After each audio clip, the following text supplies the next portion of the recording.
Hey lovelies, welcome back to my channel. My name is Chris, aka the Fairy Fro Mother. Today I'm here to tell you not to mess with your hair's health. In the course of this video, there's a tip that I'll be sharing with you as regards to learning your hair when it comes to the amount of shed hairs that you get, either when you take down your protective style on wash day or you just want to re-moisturize your hair and you're taking down your style. So don't go anywhere. My hair is a free and joyous expression of whom I am as I dare to be different. Natural hair is an outward expression of inner strength and self love. Wearing my natural hair is a declaration of power, love, uniqueness, and identity. I celebrate the power in my curls and the beauty of my roots. Consistent self care rituals contribute to the overall health of my hair.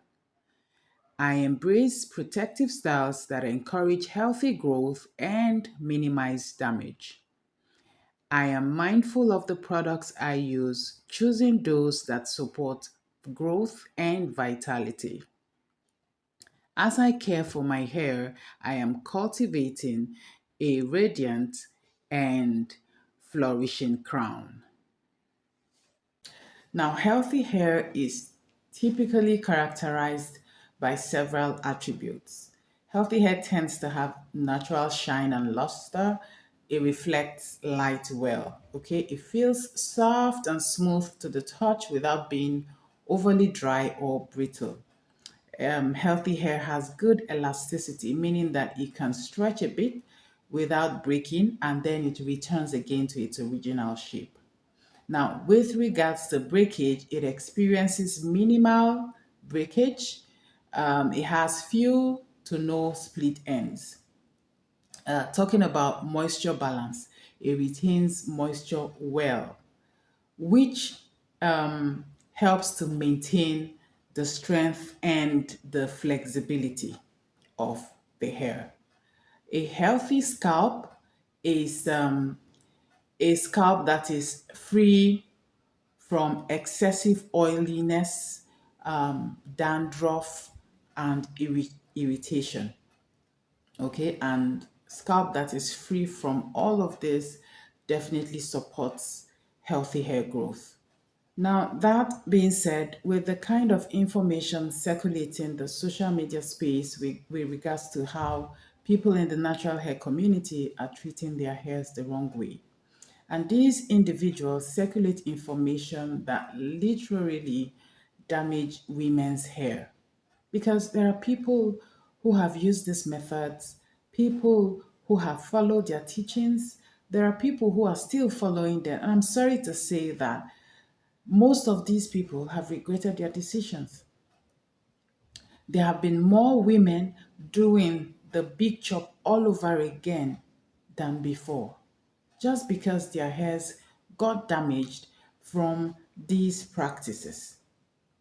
They trimmed and trimmed and trimmed off damaged hair until they could no longer take it. They had to do the big chop and then go back to the practices that were formerly termed incorrect and detrimental to the hair. I'm talking about the no deep conditioner, no leave-in conditioner, no oil, no butter technique of growing the hair. And it now appears that one of the individuals who pushed the no leave-in, no butter thing, no oil thing, after her hair became dry and dehydrated, came back on social media to say that she used a leave-in conditioner and that her hair feels good and that she was going to do it again. And she went ahead to say that she made a mistake with the information that she had been passing across. And I feel for those who are still trying to find their feet in the whole natural hair journey thing because the whole information can be overwhelming. Now, the truth is the information she and the others were passing Some of you know what exactly I'm talking about. If you know, you know. The truth is that the information they are passing has caused damage and is still causing damage on black women's hair. But guess what? They won't take responsibility for whatever happens to your hair. You, as an individual, are responsible for the decisions you make for your hair. I'll take that again. You are responsible, completely responsible for the decisions you make for your hair. So make those decisions wisely, my friend. At the end of the day, those hairs are on your head, not theirs. We have known the use of oils and butters from the ones who were here before us. Our mothers' mothers, and their mothers, our ancestors. When they didn't even have conditioners, those oils and butters helped, as well as greases. So, how come it's a taboo now? We are now being told that hair weathering takes 10 to 25 years to start showing, and yet we have women who are in their 70s, late 60s, 70s, who have used these oils, butters, and even greases for as long as they can remember, and their hairs are still thriving. Here is my advice for you today. Leave in conditioners, deep conditioners, oils, butters, they are not harmful to your hair. They will help your hair to thrive. Some people substitute leave-in conditioners for glycerin water. If it's working for you, beautiful. Some people's hair may not like the traditional hair butter, probably because it might seem heavy, but the hair will like the creamy textured hair butter. Either way, these are good for your hair.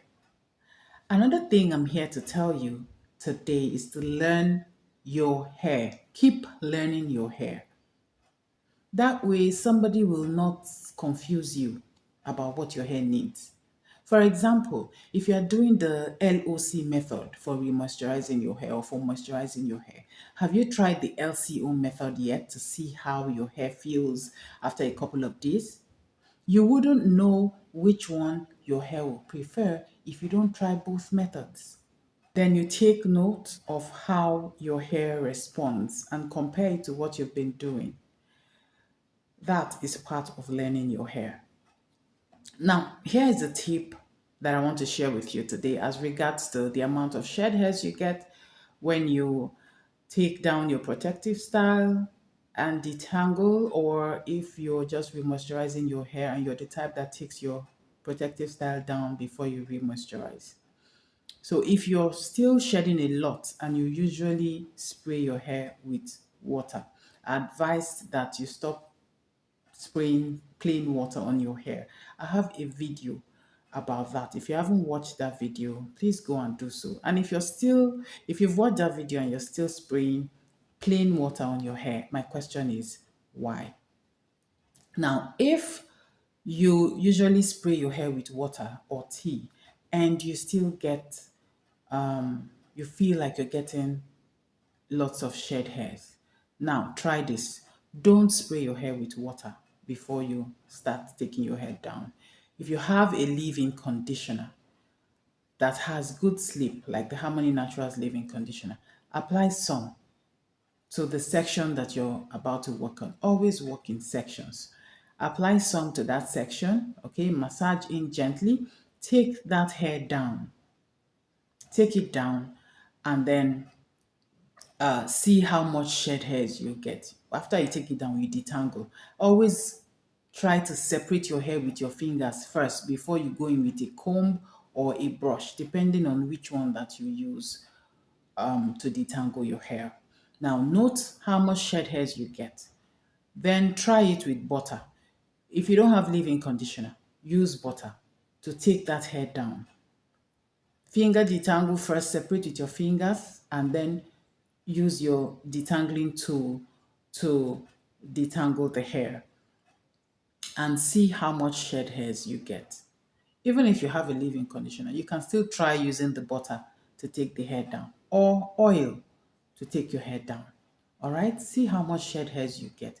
Compare it with when you use water, when you spray water on your hair before detangling, or you spray tea on your hair before detangling. Just check it to see the difference in the amount of shed hairs that you are getting. If it is the same amount of shed hairs you are getting, then the issue is not with the technique. The issue is from the inside. So then you have to check your stress level. You have to try to relieve yourself of stress using stress relief techniques. I have a video about that.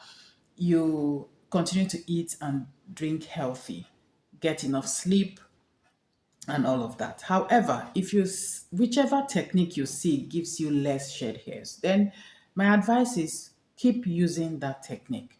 So if you're taking your hair down for, to detangle and wash on wash day, use that technique, take your hair down, then proceed with your usual wash day routine. If it was just a remoisturizing routine for you and you take the hair down to remoisturize it, and you detangled it first. After you have detangled your hair, go ahead with your normal remoisturizing process. The same thing goes with protective styling. You should know which one serves your hair best. Which style does your hair benefit from the more? If you see that when you braid your hair with extensions and it's time to take it down, you shed so much, why are you still doing it? Okay, so go with styles that serve your hair. The whole essence is you are learning your hair and you only want to use techniques that will serve your hair, techniques that will suit your hair. Remember that you are responsible for whatever happens with your hair. So then, don't mess with your hair's health. If you like this video and you feel that you have a family member or a friend that will benefit from watching this video, go ahead and share this video with them so that they too can learn how to nurture and grow out their natural hairs. I'll see you on my next one. Bye-bye.